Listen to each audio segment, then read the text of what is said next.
بسم الله الرحمن الرحيم هو الذي يرسل رسوله بالهدى ودين الحق ليظهره على الدين كله وكفى بالله شهيدا محمد رسول الله والذين معه وشداء على الكفار رحماء بينهم تراهم ركعا سجدا يبتغون فضلا من الله ورضوانا سيماهم في وجوههم من أثر السجود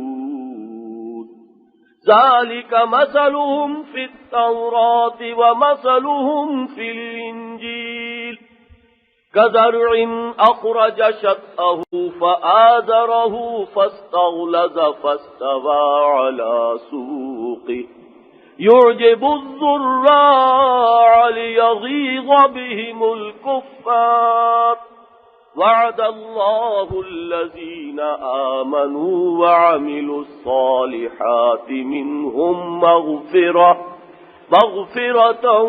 وأجرا عظيما صدق الله العظيم. حضرات،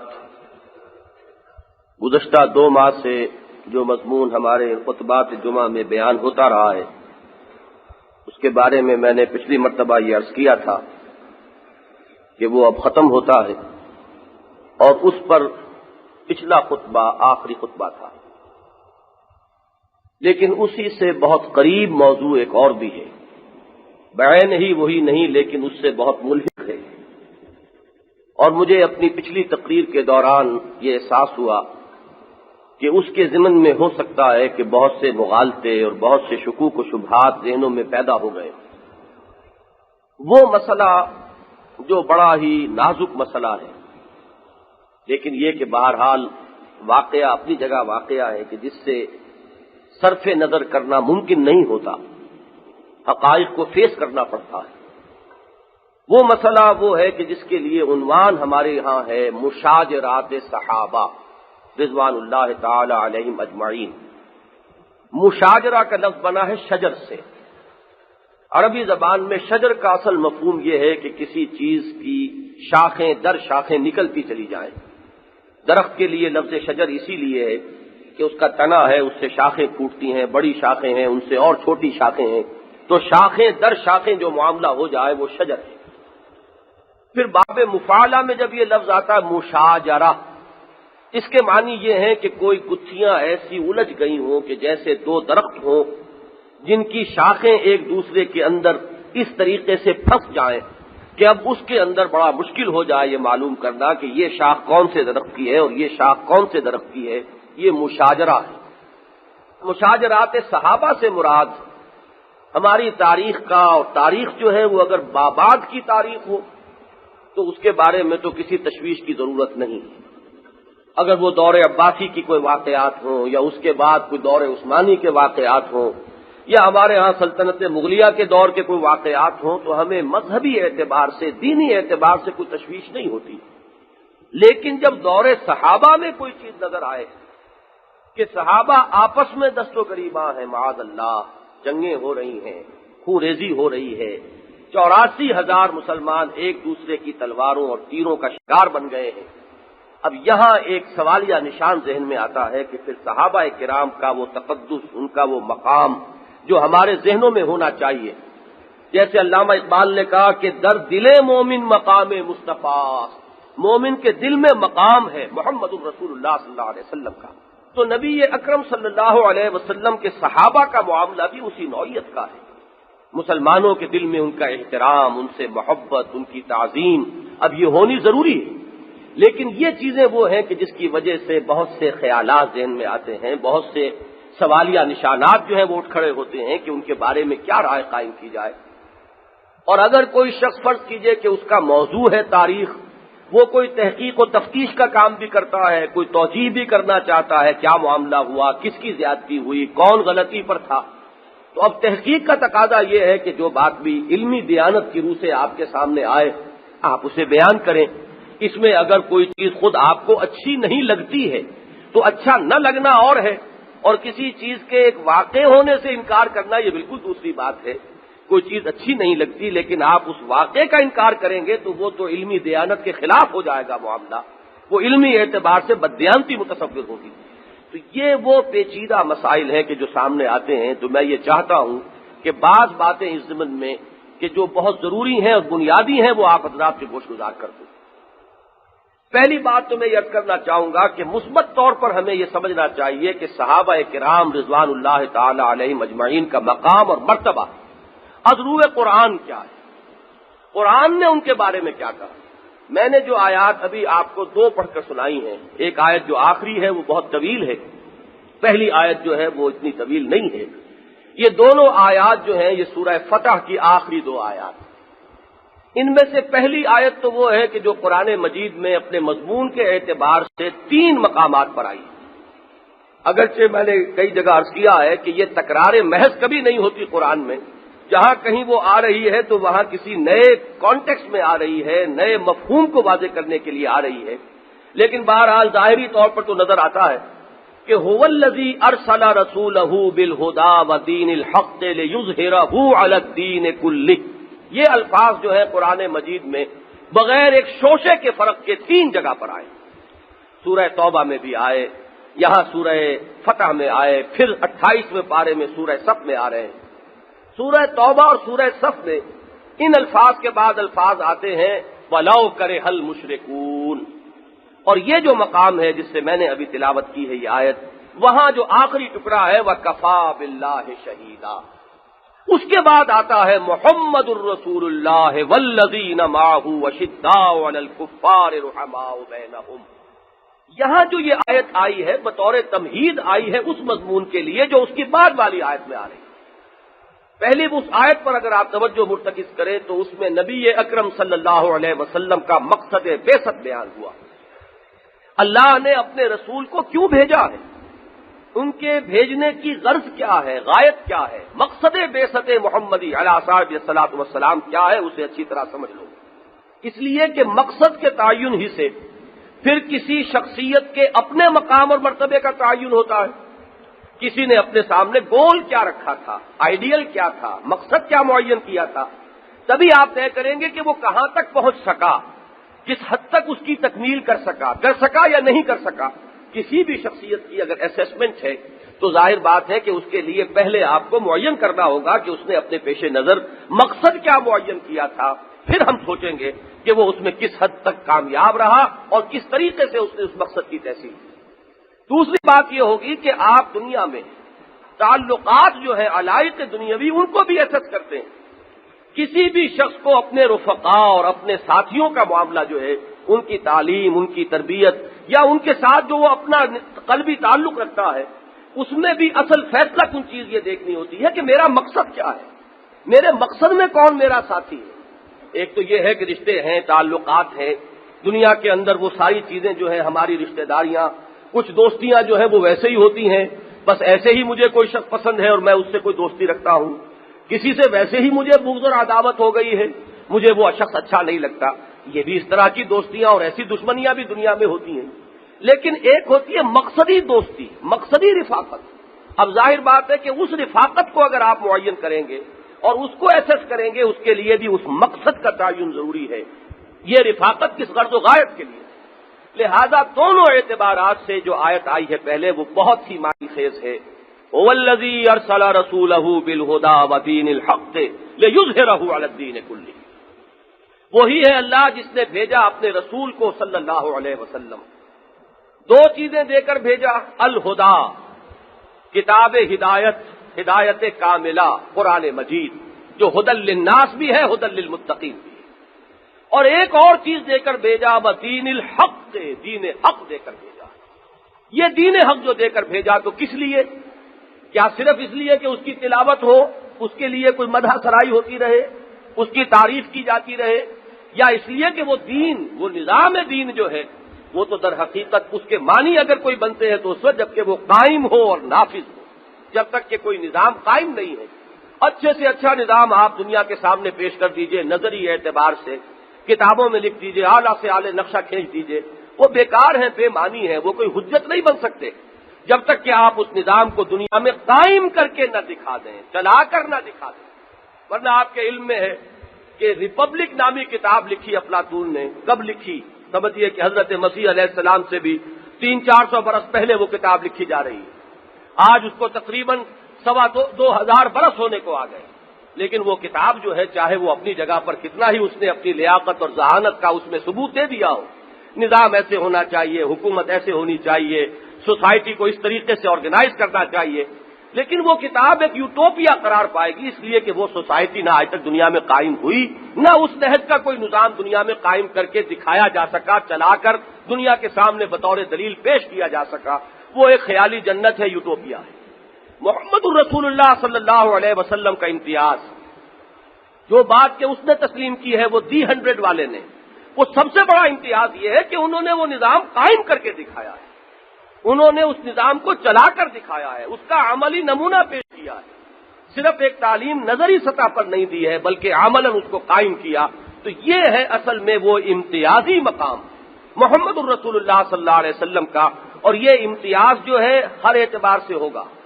عام لوگوں سے تو جو امتیاز ہے سو ہے، اس کے تو یہاں بیان کرنے کا موقع نہیں ہے، اور دنیا میں بڑے بڑے لیڈر اٹھے ہیں، بڑی بڑی شخصیتیں اٹھی ہیں، ان سے تقابل اس وقت جو ہے وہ پیش نظر نہیں ہے۔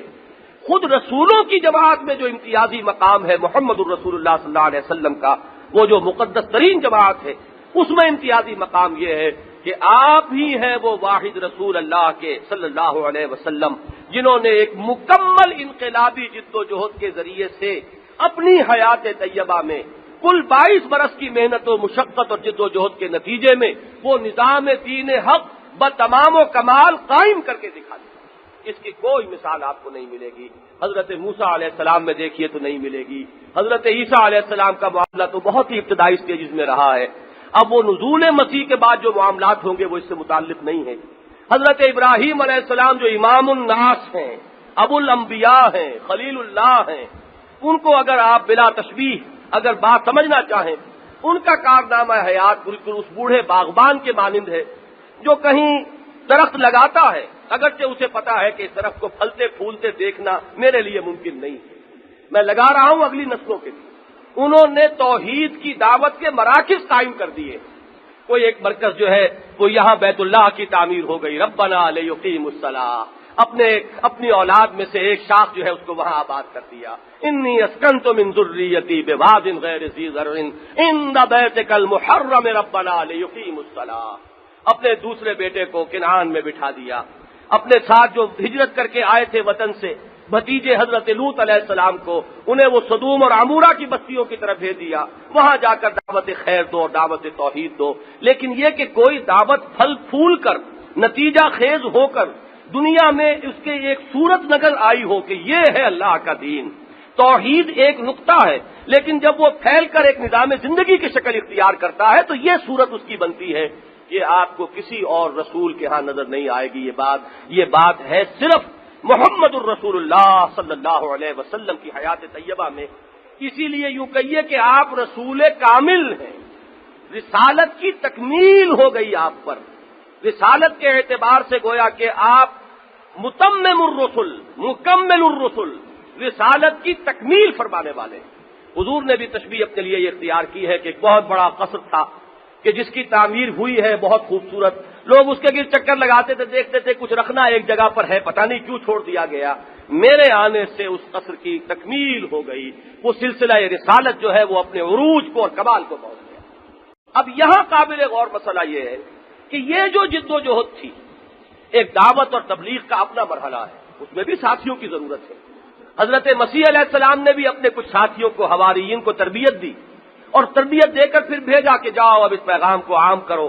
اور بڑا ہی پیارا خطبہ ہے حضرت مسیح علیہ السلام کا، متی کی انجیل میں کبھی پڑھیے، اس میں کہیں کوئی غلط بات بھی آ گئی ہوگی لیکن بحیثیت مجموعی خطبہ بہت پیارا ہے۔ جب ہدایات دی ہیں حضرت مسیح نے کہ جاؤ اور یہ نعمت جو میں نے تمہیں دی ہے اب اس کو تقسیم کرو، بڑی پیاری ہدایات ہے۔ ان میں مثلا ایک جملہ یہ بھی آتا ہے کہ دیکھنا اس کا کہیں کوئی معاوضہ کسی سے قبول نہ کر لینا، تم نے مفت پایا ہے مفت تقسیم کرو، میں نے تم سے کوئی اجرت نہیں لی ہے۔ جو کچھ تمہاری تعلیم و تربیت میرے ہاتھوں ہوئی ہے میں نے اس کی کوئی فیس تم سے وصول نہیں کی ہے، کوئی میں نے اجرت نہیں لی ہے، تم نے مفت پایا ہے، مفت تقسیم کرو۔ وہ بھی الفاظ جو ضرب المثل بن گئے ہیں۔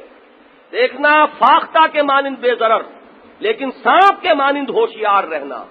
ایک انسان وہ ہوتا ہے جو بے ضرر تو ہے لیکن وہ اتنا غافل بھی ہے کہ دوسرا اس کو نقصان پہنچا جاتا ہے، ایک وہ ہے کہ جو دوسروں کو نقصان پہنچانے کے درپے ہے۔ یہ جو امتزاج حضرت مسیح علیہ السلام کے الفاظ میں آیا ہے کہ دوسروں کے لیے بے ضرر اتنے جتنے فاختہ ہوتی ہے لیکن خود اتنے چوکس رہو، چوکنے رہو، یہ نہ ہو کہ دشمن کے لیے ایک نوالا تر بن جاؤ جو چاہے وہ کر گزریں۔ جس طرح سانپ چوکس رہتا ہے، چوکنا رہتا ہے، ہوشیار رہتا ہے، سانپ کے مانند ہوشیار لیکن فاختہ کے مانند بے ضرر پر۔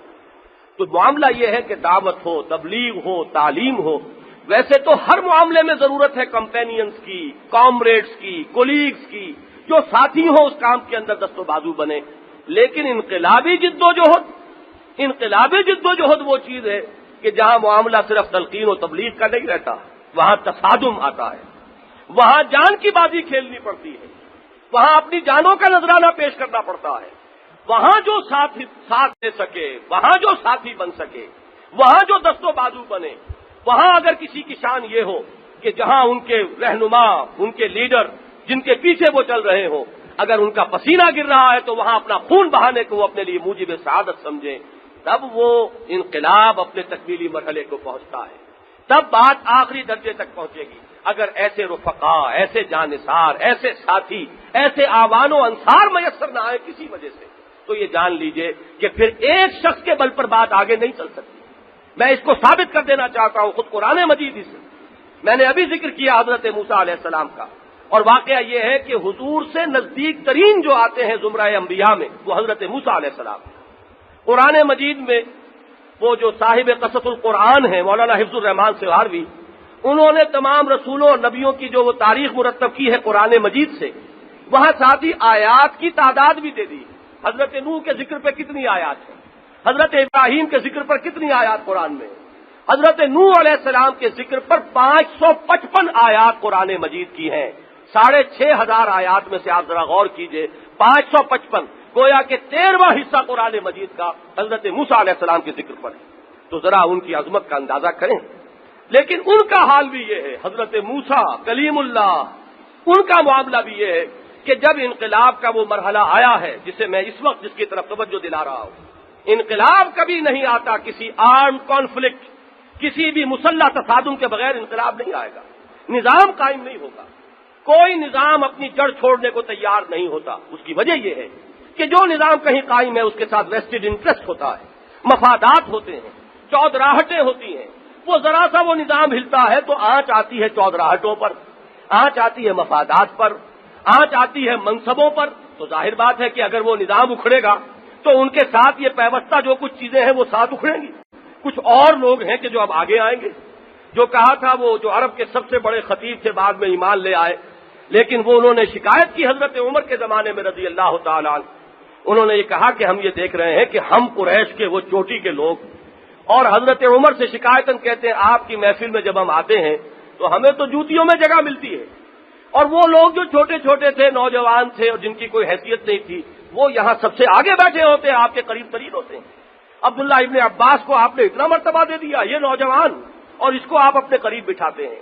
حضرت عمر نے اشارہ کیا سرحدوں کی طرف، انہوں نے جو یہ مقام حاصل کیا ہے ان سرفروشیوں کی بدولت کیا ہے، وہ جانثاریاں جو انہوں نے کی ہیں، محمد الرسول اللہ صلی اللہ علیہ وسلم کا جہاں پسینہ گرا وہاں انہوں نے اپنا خون بہایا ہے، یہ مقام انہوں نے اس کے طفیل حاصل کیا ہے۔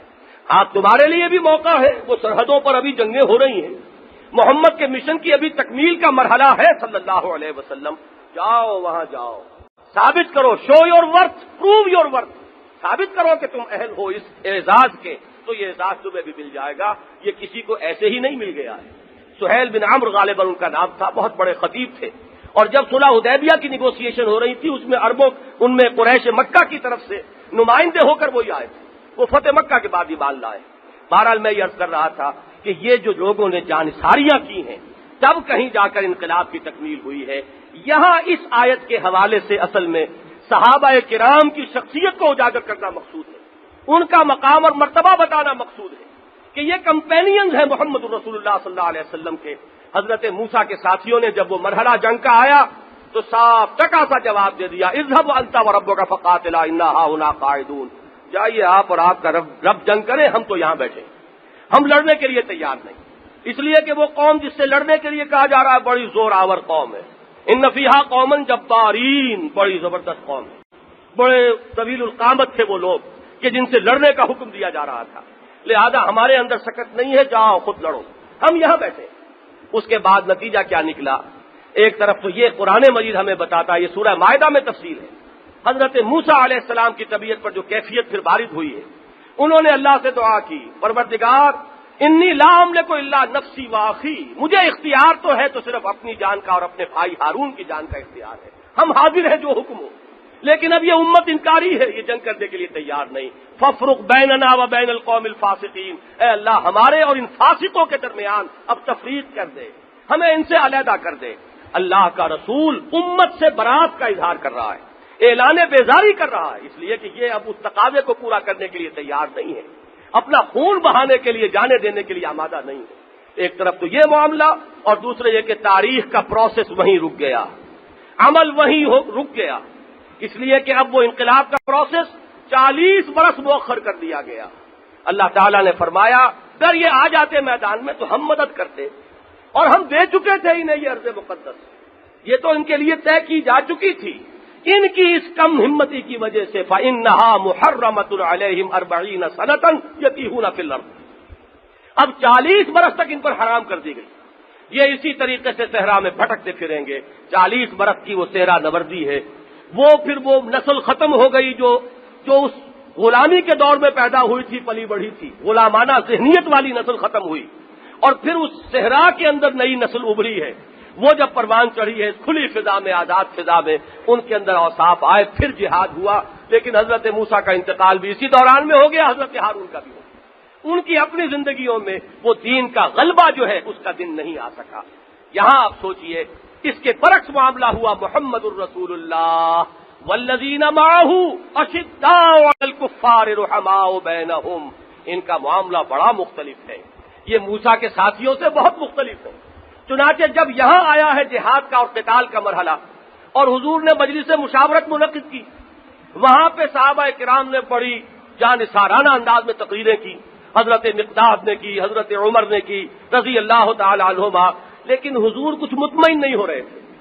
اس پر بات سمجھ لی حضرت سعد بن عبادہ نے رضی اللہ تعالی عنہ.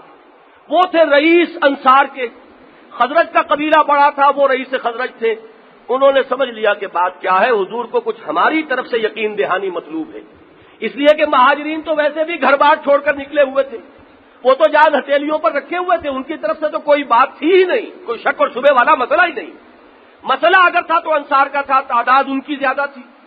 دوسرے یہ کہ انصار سے جو بیعت ہوئی تھی، بیعت عقبہ ثانیہ، جس کی بنیاد پر کہ یہ ہجرت کا معاملہ ہوا، اس میں جو شک تھی وہ یہ تھی کہ اگر مدینے پر کوئی حملہ کرے گا تو ہم آپ کی حفاظت کریں گے جیسے اپنے اہل و عیال کی کرتے ہیں.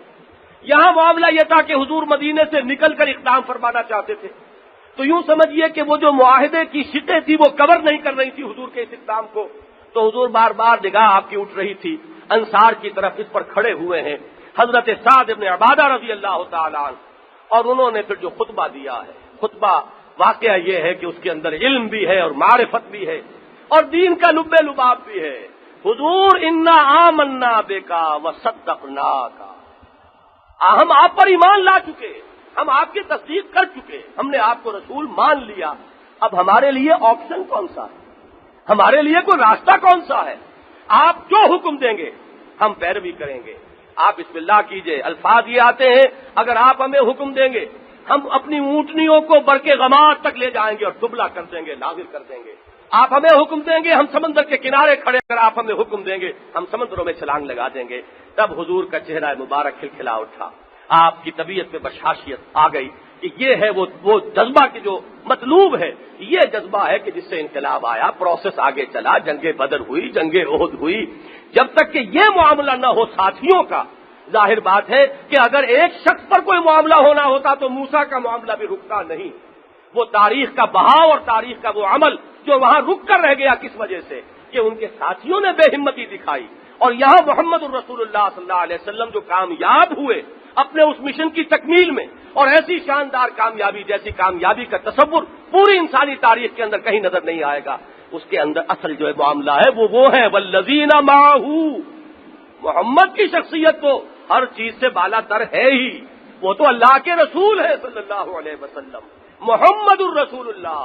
اصل مسئلہ ہے والذین معہ کا، یہ ہے وہ لوگ والذین معہ اشداء علی الکفار رحماء بینہم، یہ کفار پر بڑے سخت ہیں، آپس میں بڑے نرم دل، بڑے رحیم اور شفیق، ایک دوسرے پر انتہائی مہربان، ایک دوسرے پر ایثار کرنے والے، اپنی ضرورتوں کو مؤخر کر کر اپنے بھائیوں کی ضرورتوں کو پورا کرنے والے، یؤثرون علی انفسہم ولو کان بہم خصاصہ، اور ان کا حال یہ ہے سختی کا۔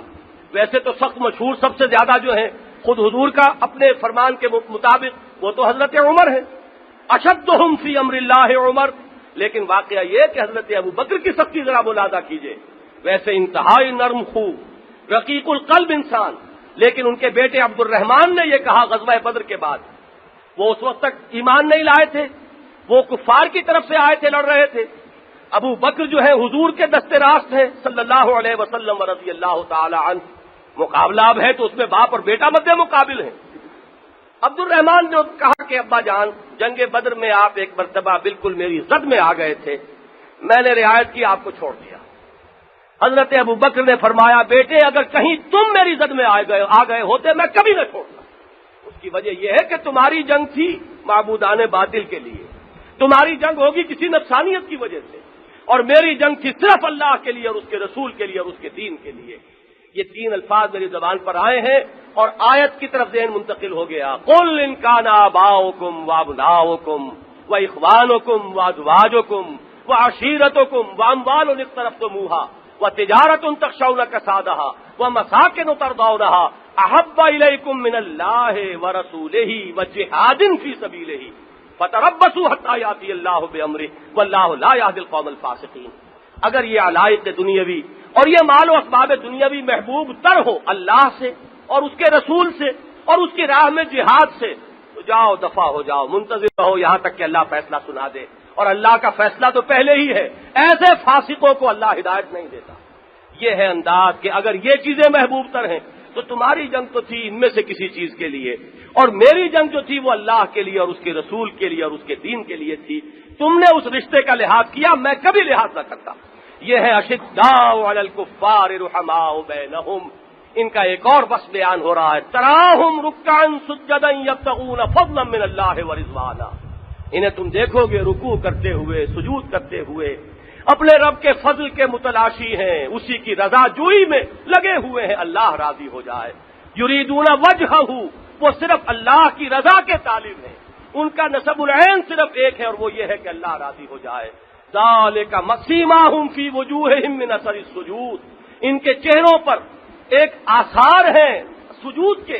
اب یہ آثار جو ہے صرف یہ ظاہری جو کبھی کبھی گڈھا پڑ جاتا ہے وہ نہ سمجھیے، چہرے پر ایک کیفیت آ جاتی ہے عبادت سے، اور اللہ تعالیٰ کے سامنے حضور میں سرب سجود ہونے سے ایک کیفیت ہے جس کو کہ تمام آثار سے تعبیر کیا جا رہا ہے، جس کے بارے میں حضور نے فرمایا کہ میدان حشر میں اہل ایمان کے چہرے دمکتے ہوئے ہوں گے، ہاتھوں سے بھی نور نکل رہا ہوگا، جہاں جہاں پر بھی وضو کے اثرات پہنچتے تھے وہاں اس کی نورانیت کا ظہور ہو جائے گا جو وضو کی نورانیت ہے۔ سیماہم فی وجوہہم من اثر السجود ذالک مثلہم فی التوراۃ ومثلہم فی الانجیل، یہی ان کی تمثیل اور یہی ان کے بارے میں پیشین گوئیاں تھی تورات میں کہ ہمارے نبی آخر الزمان کے ساتھیوں کی کیفیات یہ ہوں گی، ان کی سیرت و اتوار کے نقشے یہ ہوں گے۔ ذالک مثلہم فی التوراۃ ومثلہم فی الانجیل، یہاں مجھے وہ واقعہ یاد آ رہا ہے جو بیت المقدس کی فتح کے وقت پیش آیا ہے کہ جب محاصرہ طویل ہوا تھا اور شہر جو تھا ہر اعتبار سے خود مکتفی شہر، فصیل اونچی، پانی اندر موجود وافر اور اجناس موجود ہے کھانے کے لیے، راشن موجود ہے، محاصرہ طویل ہو رہا ہے، فتح نہیں ہو رہی۔ اس وقت خود ان کی طرف سے عیسائیوں کے کچھ راہبوں اور عالموں کی طرف سے پیشکش ہوئی، مسلمانوں تم یہاں قیامت تک پڑے رہو گے تو یہ شہر فتح نہیں ہوگا۔ ہاں ہماری کتابوں میں ایک درویش بادشاہ کی صفات لکھی ہوئی ہیں جن کے ہاتھ پر یہ شہر فتح ہونا ہے، جو یہاں تم لوگ ہمارے سامنے ہو ہمیں کچھ وہ آثار نظر نہیں آ رہے۔ مسلمانوں کو وہاں گئے ہوئے شام میں کافی وقت گزر گیا تھا تو بہرحال کچھ نہ کچھ آثار وہاں کی آب و ہوا کے، کچھ لباس وہاں کا سا پہن رہے ہیں، کچھ انداز جو ہے ایک زرخیز ملک میں اور جس میں ہر طرف فراوانی ہے، تو اس کے کچھ آثار پیدا ہو گئے تھے۔ تو انہوں نے کہا کہ وہ آثار تمہارے اندر نظر نہیں آ رہے، لہذا تم پڑے رہو گے یہاں پر جب تک کہ وہ درویش جس کے آثار، جس کی صفات ہماری کتابوں میں ہیں وہ ہوگا تو یہ شہر فتح ہوگا، ورنہ نہیں۔ حضرت ابو عبیدہ تھے اس وقت رضی اللہ تعالی عنہ، جو وہاں کماندار تھے، انہیں فوراً ذہن منتقل ہوا کہ یہ ہو نہ ہو عمر فاروق ہے رضی اللہ تعالی عنہ، وہ درویش بادشاہ موجود ہے، اسے کیوں نہ بلا لیا جائے۔ چنانچہ ریکویسٹ گئی محاذ جنگ سے، حضرت عمر آئے رضی اللہ تعالی عنہ، انہوں نے فصیل پر سے دیکھا ہے اور اپنی کتابوں میں جو بھی اوصاف لکھے ہوئے تھے ان سے ٹیلی کیا ہے اور دروازے کھول دیے بغیر کسی کشت و خون کے، کوئی خوریزی نہیں ہوئی اور شہر کھل گیا۔ ذالک مثلہم فی التوراۃ ومثلہم فی الانجیل کزرع اخرج شطأہ فآزرہ۔ یہ جو جماعت ہے مقدس محمد کے ساتھیوں کی صلی اللہ علیہ وسلم ورضی اللہ تعالی عنہم اجمعین، ان کی ساتھیوں کی جماعت کو تشبیہ دی جا رہی ہے کہ جیسے کوئی کسان کوئی پودا لگاتا ہے، وہ پودا پھلتا ہے پھولتا ہے، پہلے اس کا اخواں نکلتا ہے، پھر وہ ذرا اپنے تنے پر کھڑا ہوتا ہے، وہ تنا گدراتا ہے اور پھر وہ اپنی پوری اس پختگی کو پہنچتا ہے، برگو بار لاتا ہے۔ ظاہر بات ہے جیسے جیسا پودا پھلے پھولے گا، وہ پودا لگانے والا جو کسان اور کاشتکار ہے اس کا دل بھی کھلتا چلا جائے گا، اس کو خوشی ہوگی، مسرت ہوگی، لیکن دشمن جو ہے وہ جلیں گے۔ یہی معاملہ ہے اس جماعت صحابہ کا رضی اللہ تعالی عنہم۔ کزرع اخرج شطأہ فآزرہ فاستغلظ فاستوى على سوقه يعجب الزراع ليغيظ بهم الكفار۔ وہ جو کاشتکار ہے، کاشتکار کون ہے؟ یہ کھیتی صحابہ کرام کی جو ہے اس کا بونے والا کون؟ وہ ہے محمد الرسول اللہ صلی اللہ علیہ وسلم۔ ان کا دل باغ باغ ہو رہا ہے، میری لگائی ہوئی یہ کھیتی برگو بہار لا رہی ہے، یہ پھلی ہوئی ہے، یہ باغ پھلا ہوا ہے اور پھلوں سے لدا ہوا ہے، تو یہ کیفیت جو ہے یعجب الزراع، بہت اچھی لگ رہی ہے اس کاشتکار اور کسان کو۔ لیغیظ بہم الکفار، کفار جو ہے ان کے دل کے اندر آگ لگی ہوئی ہے، اس جماعت سے حسد کے اندر چلے جا رہے ہیں اور مرے جا رہے ہیں۔ قل موتوا بغیظکم، ایک جگہ آیا ہے مر جاؤ اپنے اس غیظ کو اپنے دل میں لیے ہوئے۔ لیکن یہ کہ یہ کھیتی پھلی پھولے گی، یہی وہ کھیتی ہے جس کے بارے میں سورہ نور میں فرمایا وعد اللہ الذین آمنوا منکم وعملوا الصالحات لَيَسْتَخْلِفَنَّهُمْ فِي الْأَرْضِ۔ اللہ کا وعدہ ہے اے صحابہ کی جماعت، اللہ کا وعدہ ہے تمہارے ساتھ کہ تمہیں خلافت عطا فرمائے گا زمین کی، كَمَا اسْتَخْلَفَ الَّذِينَ مِن قَبْلِكُمْ، جیسے کہ خلافت عرضی اللہ نے عطا فرمائی تھی سابقہ رسولوں کی امتوں کو، سلیمان اور حضرت داؤد علیہ السلام، ان کی سطوت کو ذرا یاد کرو۔ محمد کے غلام جو ہے صلی اللہ علیہ وسلم وہ ان سے کہیں آگے نکل جائیں گے۔ كَمَا اسْتَخْلَفَ الَّذِينَ مِن قَبْلِهِمْ وَلَيُمَكِّنَنَّ لَهُمْ دِينَهُمُ الَّذِي ارْتَضَىٰ لَهُمْ وَلَيُبَدِّلَنَّهُم مِّن بَعْدِ خَوْفِهِمْ أَمْنًا، ان کے لیے ان کے دین کو تمکن عطا فرمائے گا، غلبہ عطا فرمائے گا۔ اور یہ جو حالت خوف ہے جس میں سے اس وقت تم گزر رہے ہو کہ معلوم ہوتا ہے کہ دشمنوں کے نرغے میں ہے اور 32 دانتوں کے مابین ایک زبان آئی ہوئی ہے، ایک وقت آئے گا کہ امن ہوگا، کوئی تمہیں اندیشے نہ رہیں گے، اللہ تمہیں غلبہ عطا فرمائے گا۔ یہ ہے صحابہ کی جماعت ازرو قرآن جن سے وعدے کیے گئے۔ میں اس دوسری آیت کے حوالے سے یہ بھی عرض کر دوں، حضرت علی رضی اللہ تعالی عنہ نے اسی آیت کو بنیاد بنایا تھا اپنے ایک استدلال کی۔ ان کا خطبہ نہج البلاغہ میں موجود ہے، آج بھی موجود ہے۔ معاملہ یہ پیش آ گیا تھا کہ جب ایران میں جنگ جاری تھی تو ایک مرحلہ ایسا آیا کہ مسلمانوں کو کچھ ریورسل ہوئی، محسوس ایسا ہوا کہ کہیں شکست نہ ہو جائے، یہ پورے سیلاب کا رخ نہ بدل جائے۔ حضرت عمر نے اس وقت ایک فیصلہ کیا کہ میں خود جاؤں گا محاذ جنگ پر، اس لیے کہ یہ معاملہ جو ہے ایک دفعہ آپ کو معلوم ہے اگر ٹیبلز آر ٹرن تو پھر معاملہ جو ہے روکنا بڑا مشکل ہو جائے گا، لہذا میں خود جاؤں گا محاذ جنگ پر اور خود قیادت کروں گا مسلمان افواج کی۔ اس وقت مجلس مشاورت میں جو شورا تھی اس میں حضرت علی نے کھڑے ہو کر خطبہ دیا، انہوں نے اسی آیت کے کو استدلال کی بنیاد بنایا اور کہا کہ یہ جہاں تک اللہ کے دین کے غلبے کا تعلق ہے وہ تو ہو کر ہی رہنا ہے، اس میں کسی شک و شبے کی گنجائش ہی نہیں، یہ تو اللہ کا وعدہ ہے، اللہ کا وعدہ جھوٹا نہیں ہو سکتا۔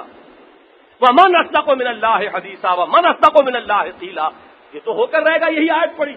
اس لیے آپ کوئی فکر میں مبتلا نہ ہو، فکر مند نہ ہو، پریشان نہ ہو، وقتی سی کوئی بات آ گئی ہے لیکن اللہ کا یہ وعدہ ہو کر رہے گا۔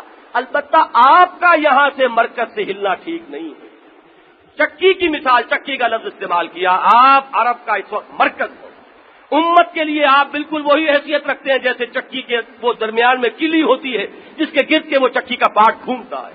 آپ اگر یہاں سے ہل گئے تو اس کا بھی اندیشہ ہے کہ شیرازہ منتشر ہو جائے. اس کا بھی اندیشہ ہے کہ دشمن طاق لے کے یہی ہے.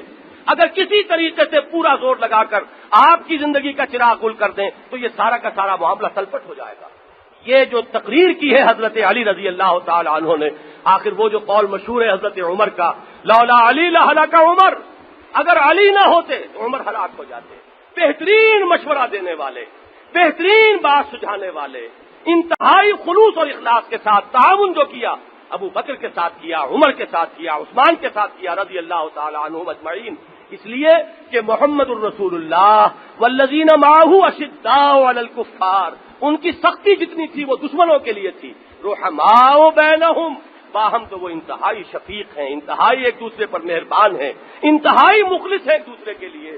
تو یہ ہیں شہادتیں جو ہمیں تاریخ دے رہی ہے، جو قرآن مجید دے رہا ہے. البتہ وہ جو مسئلہ ایک سامنے آیا تو ایک بات تو میں کر چکا ہوں. میں نے ایک بات آپ کے سامنے تفصیل کے ساتھ رکھی کہ وہ جھگڑے جو ہوئے اس کے پشت پر سازش تھی دشمنوں کی.